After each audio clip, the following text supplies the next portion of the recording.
Who are some players that stick out on both sides of the ball for Auburn to you? Their quarterback's not bad. Yeah. He seems to jump a little bit off the tape on you a little bit, but they got a pretty good group of receivers with Darvin Adams leaving them, and then the two running backs, Dyer and McCallum, can really run, and they've got a solid offensive line. And then obviously on defense, it starts with their front seven, and obviously with Farrelly at the defensive tackle is a very, very disruptive force. And it's again, when you're playing in a game like this, it's a total team. It's not just one guy, but there's really not a weakness when you kind of break them down. So. What about Dyer? Does he remind you of anybody? What kind of back is he? Big, tough, physical kid. He's weighs 215, runs very hard. He's hard to bring down. You got to make sure your fundamentals when you tackle him. He's going to break through some arm tackles. He's a physical runner. So. Similarities in preparation with Farrelly, what you had with Paya in Civil War? Yeah, I mean, it comes down to fundamentals. There's not we didn't scheme a way to run this or run that. It's what are our fundamentals and how do we make sure that we combat a really good player? And so there is some similarities. It's the same thing we did when we tried to play against Paya. You gotten grades in? You expect to have everybody eligible? We haven't gotten the final grades in, so. I know it's always today in today's practice. Do you ever spend much time reflecting on, how much has been accomplished this year, the players, the staff? No, I mean, we've been on a run since the BCS show. We were either on a plane going somewhere or rushing back for practice, or I went to the award show in Orlando and then to the Heisman and then back out on the road recruiting. So, and is all the attention, though? I mean, Oregon in the spotlight, great for recruiting and that kind of stuff? Yeah, I mean, it's all positives and it's great for the university. But, the guys we're recruiting now are kids we've been recruiting for a really, really long time. So it's not like all of a sudden new guys are showing up that we hadn't been involved in. So. Is there any nuance there, though, where maybe it could be a tiebreaker, where you feel like it gives you a slight edge, where maybe you and another team both feel pretty good about a kid? You hope, but you really don't know. And in some reasons, kids make decisions on why they're going to school. Sometimes proximity is more important than winning, and sometimes some kids make a decision and you just kind of like, wow, that didn't make sense to me. But that's what this whole deal is all about. It's about making sure we get the right ones that are the right fit for us. And part of it is, you really haven't got a chance. These last 2 weeks are the first chance for us to go off campus and meet with them in their environment. So still finding out more about those guys. Talmadge, first team Pac-10, obviously, but kind of a quiet season. Is it a case where teams this year have not thrown his way? He got challenged a little bit in SC and played really, really well. But, I think the ultimate honor, some of these awards, and I don't know where some of them people see things, I think, but the ultimate honor for me is being all Pac-10 because that's voted on by the 10 head coaches in our league. So obviously there's a lot of respect from the other head coaches in our league to place him on the first team. So. Check out DJ Davis and what he's meant to this program. Yeah, he's been an unbelievable leader. His toughness, makes key catches. It says a lot about him. He was our player of the game against USC, and he didn't have a ball thrown his way. But you watch the effort that he played with, the block he threw on Jeff Mail's touchdown, just his effort all day long, and that's the type of kid he is. He's very, very unselfish. It's all about we, not all about me with him, and he's just a great example of what we want our football team to be like. Chip, obviously, getting back to a recruiting question, next year, the following year, do you expect this BCS appearance to boost recruiting, to get you in more doors?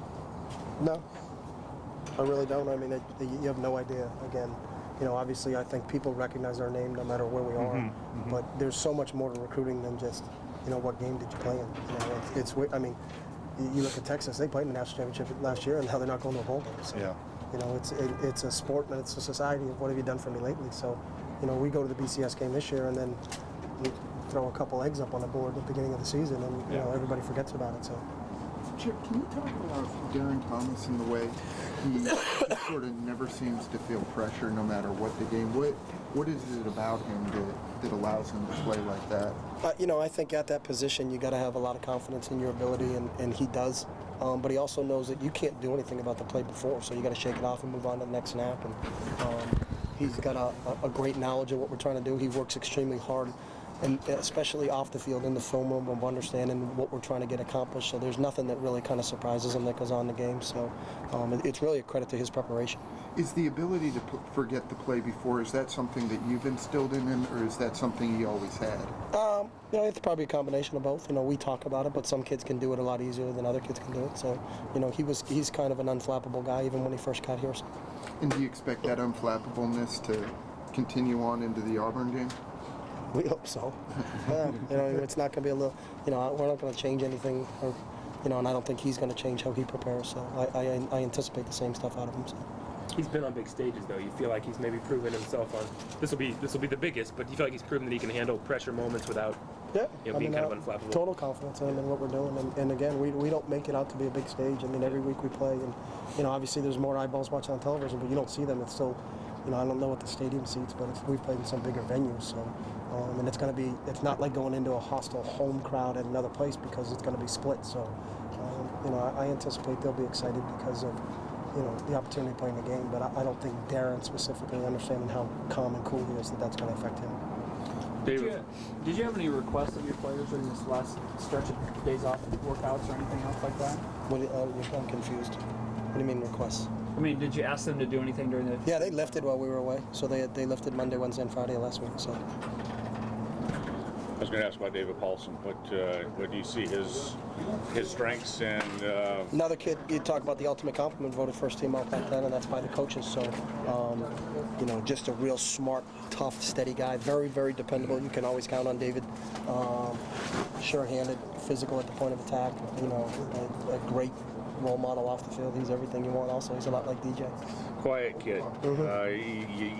You get him to engage at all? Is he opening up for you a bit? No, he's good around us. Okay. No, he's not as loud as Terrell Turner, but nobody is. So, he's just every kid has their own individual personality, and we don't ask him to change that. Right. He is what he is.